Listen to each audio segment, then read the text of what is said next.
China's working hard to pin the blame for the virus on the U.S. and the president.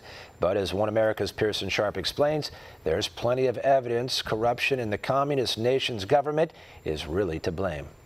As China ramps up its propaganda machine to blame the United States for the outbreak of the Wuhan virus, experts are pointing out the communist government has a long track record of lying to cover their mistakes. Helen Raleigh is a political analyst and policy fellow at the Centennial Institute. She also fled from communist China and says she's disappointed and disgusted by the government's response to the situation. She points out that the first case of the virus appeared as far back as November of last year, and there were some 180 cases from then until it became public in December, all of which the Chinese government tried to cover up. There's a United Kingdom study shows how the Chinese government took actions 3 weeks sooner, informed the public and took decisive actions.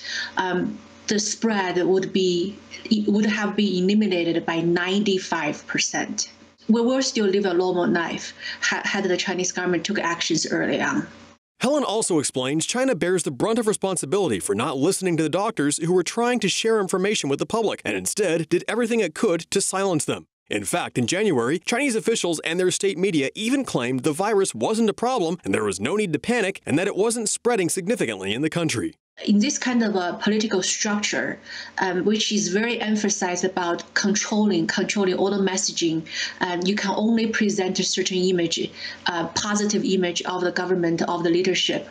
In this kind of very controlling environment, that the lower level officials are afraid to lose their jobs, so they're afraid to report bad news. So it will take time for bad news to reach to the central government. Dictatorship breed liars. And this is what happens when you have such a controlling central command authoritarian regime that it's very difficult for truth to come out.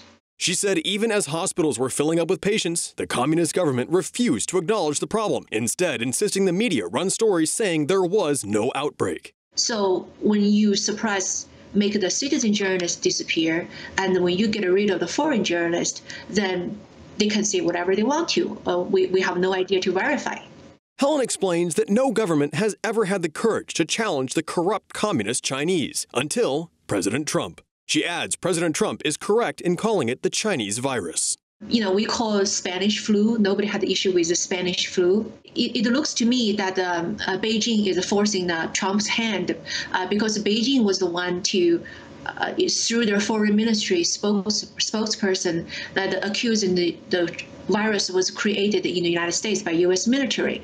Despite the Chinese propaganda, there's clear evidence the virus originated in China, and the incompetent communist government allowed it to spread and infect people around the world. And as more and more states implement harsh measures to contain the virus, Helen warns the U.S. shouldn't look to China as an example of how to control the outbreak. President Trump is working hard to make sure vaccines and even a cure are made available to the American people, something experts say will be far more effective at eliminating the virus than China's draconian methods of control.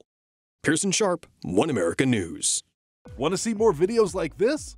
Click on the link below and subscribe to One America News on YouTube, and call your cable provider and kindly demand that One America News is added to your lineup. Call and subscribe today.